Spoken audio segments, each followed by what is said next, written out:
صراط الذین انعمت علیہم میں وہی ہے، وہ راستہ جن پر تیرے نیک لوگ چلے۔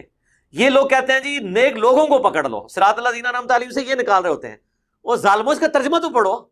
اہدنا الصراط المستقیم، اے اللہ مجھے سیدھے رستے پر چلا، صراط مستقیم پر چلا۔ صراط الذین انعمت علیہم،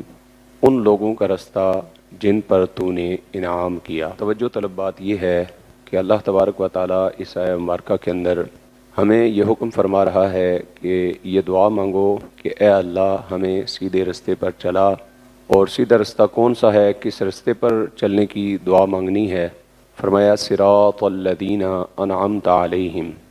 ان لوگوں کے رستے پر چلنے کی دعا مانگنی ہے جن پر اللہ کا انعام ہوا۔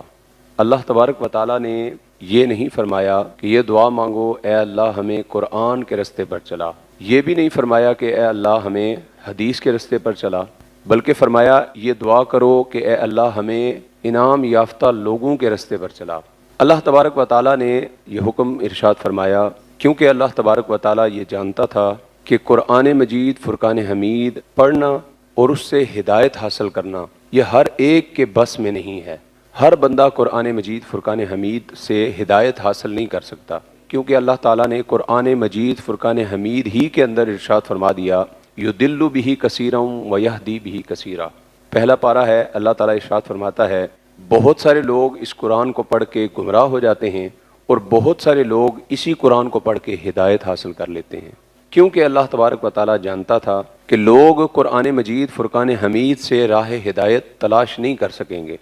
کیونکہ مبہم متشابہ بے شمار آیات ہیں قرآن مجید فرقان حمید کی، جن میں سے ہر آیت کا معنی مفہوم ہر بندہ نہیں جان سکتا۔ اور دنیا کے اندر جتنے بھی مسالک ہیں، جتنے بھی مذاہب ہیں، جتنے بھی مکاتب فکر ہیں، اب سارے ہدایت کے رستے پر نہیں ہیں مگر سارے قرآن پڑھ رہے ہیں، سارے ہدایت کے رستے پر نہیں مگر سارے انہی احادیث کو پڑھ رہے ہیں۔ اور کوئی بھی بندہ کسی بھی مسلک سے تعلق رکھنے والا ہو،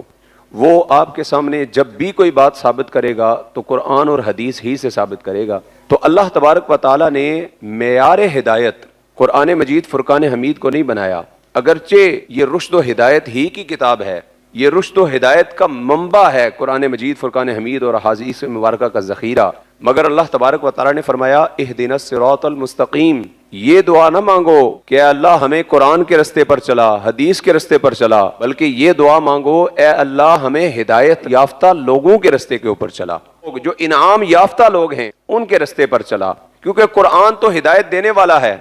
مگر ہر بندہ قرآن سے ڈائریکٹ استفادہ نہیں کر سکتا۔